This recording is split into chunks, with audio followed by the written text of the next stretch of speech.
Nação Americana, hoje está iniciando o quadro Os Causos do Rejão. E hoje eu estou aqui com o Mancini, e a gente tem uma amizade, um relacionamento desde a infância, em Ribeirão Preto. Isso aí, sempre com muita rivalidade, né? Botafogo Comercial, Guarani Ponte Preta, mas enfim, eu estou aqui também, aproveito para parabenizar todos os professores, os técnicos de uma maneira geral, das escolinhas, dos clubes profissionais, né, de todos aqueles que se sentem prestigiados no Dia do Professor.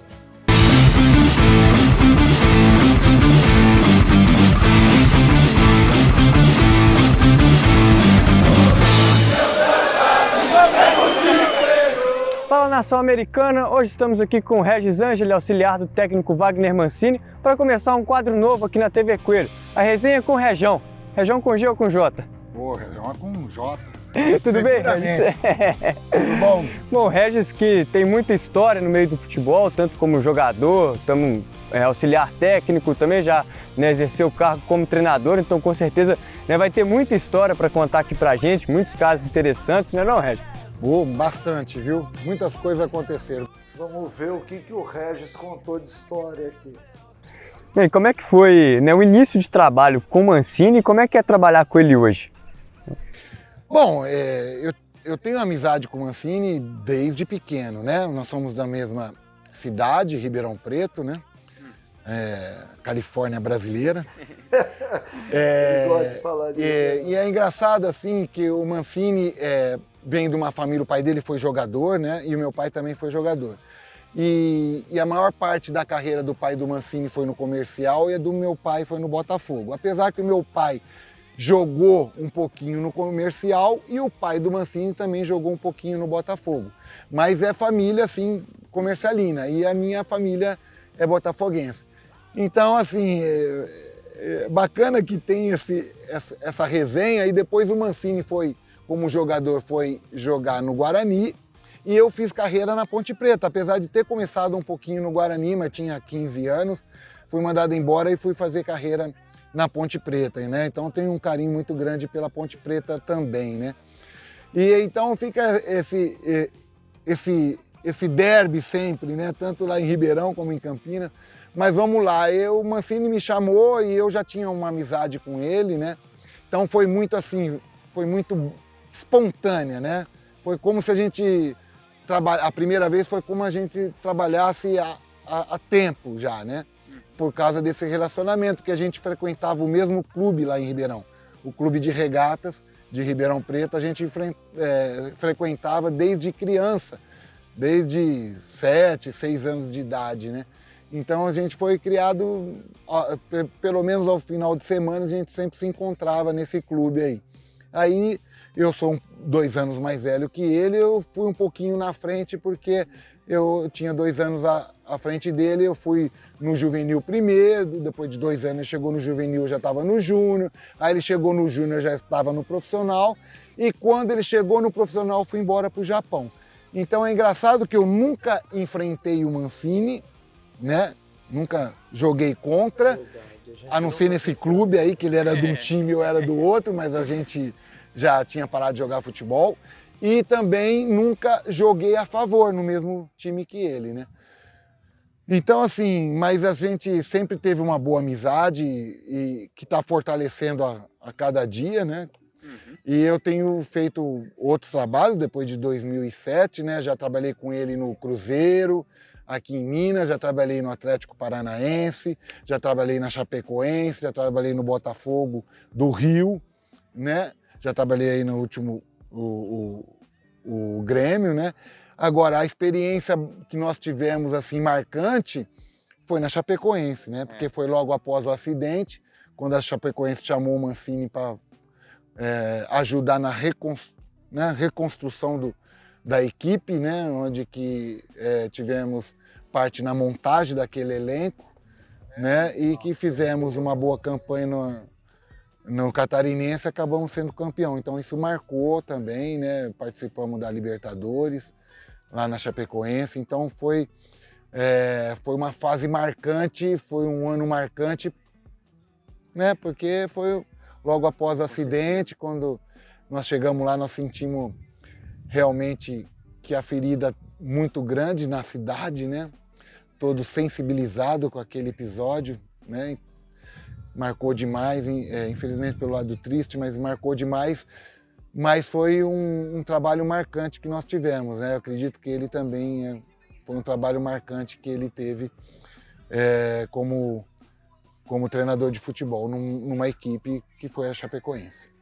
Então, o trabalho na Chapecoense foi, sem dúvida nenhuma, o mais marcante pelo lado humano, né? Porque nós chegamos em Chapecó, eu, o Regis e mais 2 que estavam na comissão com a gente, o Marcelo Choroeder e o Walter Abranches. A gente chegou numa cidade de terra arrasada, né? Chapecó vivia uma semana de luto, porque foram 7 dias após o acidente, então foi muito difícil, porque todo mundo chorava muito a perda dos seus ídolos e a gente tinha que começar um novo trabalho, né? E muita gente acha que o mais difícil foi montar o time, que nós temos até alguns atletas que estão aqui com a gente na América hoje, o Wellington Paulista é um deles, que estava naquela oportunidade também. Mas não era somente formar um time de futebol, nós tínhamos que formar um departamento de futebol, porque também estavam no avião pessoas e funcionários que trabalhavam na Chapecoense. Então foi muito difícil no começo, e 60 dias após a gente ganha o Campeonato Catarinense, vai muito bem no começo do Brasileiro, vai muito bem na Libertadores, passa de fase e é desclassificado com uma ação jurídica, né, como se tivéssemos um atleta suspenso num jogo, e foi enviado o e-mail da Conmebol para uma pessoa que estava no avião, então uma confusão que acabou a Chapecoense ficando de fora. Mas enfim, foi um ano maravilhoso como ser humano, porque além de ter sido técnico, ele auxiliar, a gente teve também que estender a mão para muitas pessoas, porque havia muito ainda incrustado ali, dentro daquela sociedade na cidade e dentro do clube, a perda de muitas pessoas, né? Então, invariavelmente, às vezes a gente via alguém chorando nos cantos e tal, mas foi bacana, eu acho que foi um momento bacana da minha vida como ser humano, volto a dizer isso, porque eu aprendi muitas coisas ali, e quando muita gente, eu vou a Chapecó e muita gente ainda vem falar comigo sobre esse episódio, eu agradeço a eles de ter podido também viver esse momento e ter, de certa forma, ajudado em toda a reconstrução do clube. Agora, voltando a E uma coisa importante, o Regis citou aí que meu pai e o pai dele foram atletas, eu e ele também e tal, e a minha família nasceu no bairro exatamente onde o Regis também nasceu, que é a Vila Tibério, que é o reduto do Botafogo, onde tinha o estádio antigo do Botafogo, e nós éramos a única família ali que torcia para o Comercial. Então, desde sempre, assim, aonde eu ia, os caras, ele é comercialista, né? Não sei o que, no bairro. Aí até que a gente muda e vai morar mais perto do estádio do Comercial, e aí fica um pouquinho mais ameno a convivência com os vizinhos. Tinha uma perseguição implacável. Tinha uma perseguição implacável. E interessante que muito tempo, né, de amizade, vocês não se enfrentavam como atletas. Não. Mas no pós-carreira, quem ganhou mais, Mancini ou Regis? Então, aí é que tá. Nós nos enfrentamos muito num clube onde nós somos sócios, o campeonato interno é muito forte, e eu jogava para um time, ele jogava para o outro. E ele jogava no time que tinha o diretor, o diretor de esportes era do time dele, jogava e era diretor. Então, o clube inteiro odiava esse time por causa disso, né? Porque achavam que eles levavam vantagem. E o meu time era o único time que fazia frente a eles, né? Então, algumas vezes a gente ganhou, outras a gente perdeu e tal. Mas então nós tínhamos a torcida do clube porque era um time que poderia vencê-los, né? O time da resistência, mas patrão. E eu, assim, o time dos meus amigos de Ribeirão, e ele jogava nesse time que tinha ex-profissionais, né? Então era sempre difícil ganhar deles, porque, logicamente, que eles levavam vantagem por isso. Assim, ó, desde que nós nos enfrentamos, acho que tem um certo equilíbrio, né? Eu ainda no final da minha carreira, ainda fazia diferença a hora que eu chegava para jogar assim, era um reforço e tanto, que eu ainda estava em atividade, e logo depois também, né? Eu procurei sempre me manter, mas tem um certo equilíbrio, sim. Nenhum levou muita vantagem sobre o outro. E nas peladas aqui da comissão, aí vocês são... Nas peladas, o Regis é do meu time, eu não abro mão dele, embora ele já esteja com uma certa idade. Né? Cumpre bem taticamente, não erra passe, né, por ter sido jogador, então tem uma visão diferente do jogo. Então ele, a partir do momento em que veio jogar no meu time, o meu time ficou mais forte, obviamente, com ele. Eu vou contar uma resenha até que aconteceu comigo com o Wagner, né, com o Mancini, que nós tínhamos ido em 2007 para os Emirados Árabes, né? Ele me fez esse convite, aliás, no profissional foi o primeiro trabalho que eu fiz com o Wagner, né? Ele me chamou na oportunidade para ir lá, né, ser auxiliar dele. E um dia de folga, assim, nós fomos à praia. E era interessante lá que, assim, você ia na praia, então tinha, assim, indianos que eles não tiram a roupa, né? Não tem, assim, principalmente, assim, as mulheres, né? Os homens tiram, e era engraçado que alguns tiravam e ia nadar de cueca, entendeu? Na praia, imagina, em Dubai. E as mulheres não tiram aquela bata dela indiana e tal, ela entra, molha, toma banho ali de mar com aquela bata e volta, né? E a gente estava lá, brasileiro, né? A gente de sunga, né? E as mulheres e as filhas, né? Eu tenho 2 filhas, o Wagner, são 3 filhos, um homem e 2 meninas, né? E as meninas do Wagner eram um pouquinho maiores que as minhas, né? E elas estavam de biquíni, todas elas de biquíni e tal, né? Então os indianos começaram a ver aquilo, tinha outras pessoas também, não era só os brasileiros, tinha russa, tal, que estavam de biquíni também.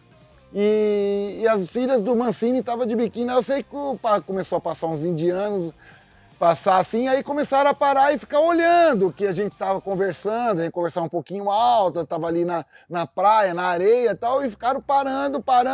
Eu sei que estavam uns 6 indianos assim, parados e olhando a gente ali, né? E eu saí da água, percebi aquilo, saí da água e o Mancini conversando de costa não estava vendo, né? E eu peguei, olhei, achei estranho aqui, falei, ixi, tá acontecendo alguma coisa. Saí da água, assim, fui em direção a eles, assim, que estavam na areia, assim. Os indianos estavam atrás do Mancini, eu peguei e comecei a falar, tá olhando o quê? Vamos! E eles não entendendo nada. E assim, eles são assim, um segura no outro, assim, sabe, os indianos. Eles seguram e assim, fica dando risada assim, não falam nada, são educados também, coitados, né? Eu falei, vamos, vai, área, falando em português, assim, dando uma de grosso, mas eu falei, esse cara ficou olhando aí as nossas filhas, a filha do Mancini, acho que na oportunidade tinha 13 anos. Aí eu falei, vai ficar olhando as meninas, vai ficar...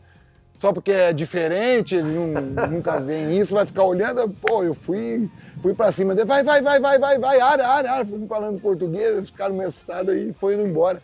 Aí depois o Mancini ficava rindo de mim, mas fazer o quê? Eu falei, eu tinha que tomar uma atitude ali, porque eu não estava gostando da atitude deles, né? Mas foi engraçado também. Me lembro bem desse dia, meio que espantando os indianos, sai daqui, vamos batendo palma. E eu olhei para trás e falei, mas o que o Regis está fazendo? Será que os caras fizeram alguma coisa? E aí depois ele me contou, não, eles pararam e começaram a olhar as mulheres, lógico, né? É uma cultura diferente, a gente tem que entender, mas ao mesmo tempo a gente se dói, né? A partir do momento que está olhando para sua família, a gente se dói. Né? Mas essa história foi muito bacana mesmo. E quem que você diria que é o mais ciumento? Mancini com as filhas? Mancini ou Regis? Eu sou ciumento, mas o Regis é demais. Rapaz, o Regis é acima do normal. Mas eu entendo, né, cara? Porque é óbvio que são suas filhas, a sua esposa, entendeu? Que estão ali. Então é um momento onde você quer que a pessoa tenha respeito, entendeu? E aí eu volto a dizer, é porque é uma cultura diferente, né? Eles não sabiam quem eram, eles estavam olhando, muito mais admirando do que outra coisa. E até sobre esses trabalhos que você fez junto com o Regis fora do país, você lembra de alguma história assim? Ou até mesmo em Emirados, como foi essa experiência? Vocês também trabalharam juntos no Japão, né? E também em Emirados, qual foi essa diferença? Cara, assim, ó, a diferença de cultura, o Regis ficou 11 anos no Japão, né? Ele jogou e foi auxiliar. Eu fiquei apenas 1 ano no Japão, mas o Japão mudou minha vida, porque eu tive uma aula de civilidade. A partir de 1996, eu nunca mais joguei nada que não seja no lixo, porque você aprende isso com muita intensidade, né? O japonês, ele é muito correto em todas as suas atitudes, ele respeita muito o próximo. E o Regis é um cara assim.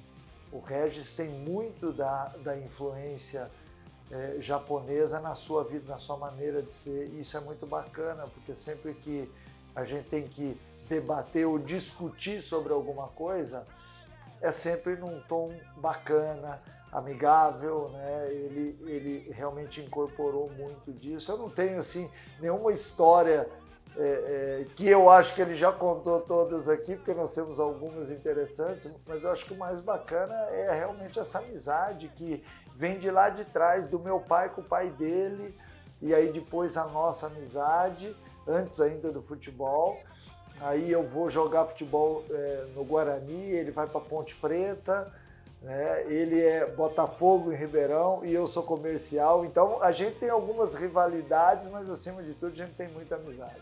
Fica um legado, né, dessas passagens por outras culturas, né, que vocês trouxeram incorporado também para a carreira. Sem dúvida nenhuma, acho que são 2 lugares diferentes. O Japão, uma cultura muito antiga, não que a árabe também não seja, também é muito antiga, mas a do Japão é muito mais focada naquilo que é correto, né? A árabe é um pouquinho diferente, é uma cultura linda também, linda, onde os árabes antigamente viviam em tendas, eram beduínos e hoje eles construíram aquele império, né? Mas acima de tudo você consegue captar muita coisa boa das 2 culturas. Eu acho muito rico quando você tem a oportunidade de morar fora do país e você percebe o que a sociedade faz ali, a cultura, e tenta pegar algumas coisas que sejam interessantes para nós. Você citou, Regis, o clássico, né, do Comercial contra o Botafogo. O Come Fogo, né?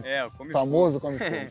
Tem alguma resenha assim interessante que você pode contar pra gente, né? Rapaz, essa história... Eu vou ser dedo muito duro, vou maluca. contar uma dele. Isso aí né? Porque Deus o Mancini, botando Deus, né? Então, o Mancini foi casado com uma moça, a Paula, né? Que o pai dela foi um dos ídolos do Comercial, que jogou até junto com o Jair Bala aqui, que foi a ídolo aqui no América, que é o seu Paulo Binho, centroavante, que jogou no Vasco também e marcou época no Comercial porque ele fez muitos gols, ele era muito bom na bola aérea, ele fez muitos gols, né? Então, assim, o Mancini foi contratado pelo Botafogo, né? No Campeonato Paulista. Eu não me lembro o ano, ele sabe melhor que eu isso, né? E aí teve o Come Fogo, porque era Campeonato Paulista, e os 2 estavam na primeira divisão, e o Mancini foi jogar contra o Comercial, na casa do Comercial. O Botafogo ganhou de 1-0, e gol de quem? Do Wagner Mancini, né? Os comercialinos queriam matar ele. Aí eu brinco com ele, toda vez agito ele, que ele beijou o escudo. Não, o escudo eu não beijei, não beijei. Não. Aí eu brinco com ele, mas ele fica pé da vida, mas não é verdade isso, realmente não é verdade. E eu agito ele e eu toda vez brinco com ele, né? É o time que te projetou. Eu falo, não foi não, então eu fico falando, né? Então isso aí é muito saudável, essa brincadeira minha com ele aí, né? Porque ele fala que o campo do Comercial é maior, aí ele fala que a torcida do Comercial é maior, então fica aquele negócio, todo mundo pensa, né, que, nossa senhora, os 2 ficam brigando aí, mas tudo na esportiva mesmo e na brincadeira. Então, realmente isso aconteceu. Em determinado momento da minha carreira, eu fui jogar no Botafogo. e no Come Fogo, que é o clássico de Ribeirão, né? Que era no estádio Palma Travassos do Comercial, um jogo difícil e tal, 0x0, 0x0, e os dois times precisando da vitória. E eu vou vibrar na torcida, porque ali, imagina, a emoção e tal, fui vibrar e balancei a camisa, assim, e ele brinca que eu beijei o escudo do Botafogo. Falei, isso não! E quando eu cheguei em casa, eu encontrei com meu pai ainda era vivo na época, meu pai e meu irmão, pô, justo você, pô, tinha que ter feito o gol e tal, mas óbvio que eles entenderam, porque era a minha profissão, meu pai é um ex-atleta também. Pensei exatamente nisso, eu falei, meu Deus, e se acontecer isso, como é que eu vou? E na hora do jogo você nem pensa, eu bato, a hora que eu vejo a bola tocando na rede, eu já saio para vibrar na torcida do Botafogo, o estádio estava lotado, devia ter ali 25, 26 mil pessoas, e dividido, e bem dividido mesmo. Eu me lembro muito bem, assim, de detalhes desse jogo. E como eu e o Harris, a gente vive em rivalidade, seja por Ponte Preta e Guarani ou Botafogo Comercial, isso sempre vem à tona e ele fica brincando comigo, você beijou o escudo? Eu não beijei o escudo, eu fiz o gol, mas não beijei o escudo. Mas é uma história bacana, assim, mostra muito claramente como o destino né? Você, por mais que você queira controlar a sua vida, há uma força maior que te conduz. E eu me vi ali no Botafogo, de repente, enfrentando meu time de coração, e a gente não pensa nisso, né? E ele citou também que a minha ex-mulher é filha do maior ídolo do Comercial, que é o Paulo Bin, e o Jair Bala, que foi ídolo aqui no América, jogava nesse mesmo time junto com o Paulo Bin. Jogaram muito lá, fizeram um time em 1966 que quase foi campeão paulista.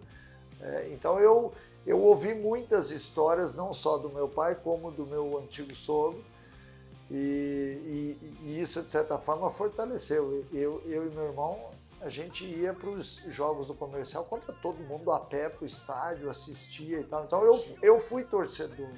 Eu fui torcedor de estar no alambrado, de estar na arquibancada, até que eu cheguei numa idade, com 16 anos, e fui jogar no Guarani. E aí, obviamente, você começa a encarar as coisas de outra forma, né? Mais pelo lado profissional, que foi uma exigência sempre que meu pai fez, e o pai do Regis também fez com ele, né? Os dois eram extremamente profissionais, meu pai e o pai dele, eram amigos, inclusive. Enfim, são histórias bacanas aí desse mundo do futebol. E a pergunta que não quer calar, a torcida do Comercial já te perdoou? Já me perdoou, porque já me viu em Come Fogo, torcendo pelo Comercial, lá na torcida do Comercial. Então eles sabem do meu carinho, do meu afeto pelo clube, é o clube que eu amo e que eu vou estar sempre acompanhando. Acompanho todos os jogos, assisto a maioria dos jogos, porque é um amor de infância, entendeu? Tem muita relação com a história do meu pai. Meu pai fez o gol do acesso do Comercial em 1958. Então, eu, meu irmão e toda a minha família incorporou como sendo da gente, né? Então, já fui perdoado, né? Sempre que eu estou em Ribeirão e tem jogo no Comercial, eu vou assistir, eu faço questão de assistir e faço questão que as pessoas vejam que eu tô lá, que eu sou um torcedor, que eu sou uma pessoa comum, né? E que a gente pode, dentro de uma vida sensata, fazer de tudo, né? Desde que seja pensado e feito sempre tudo com muito carinho e amor.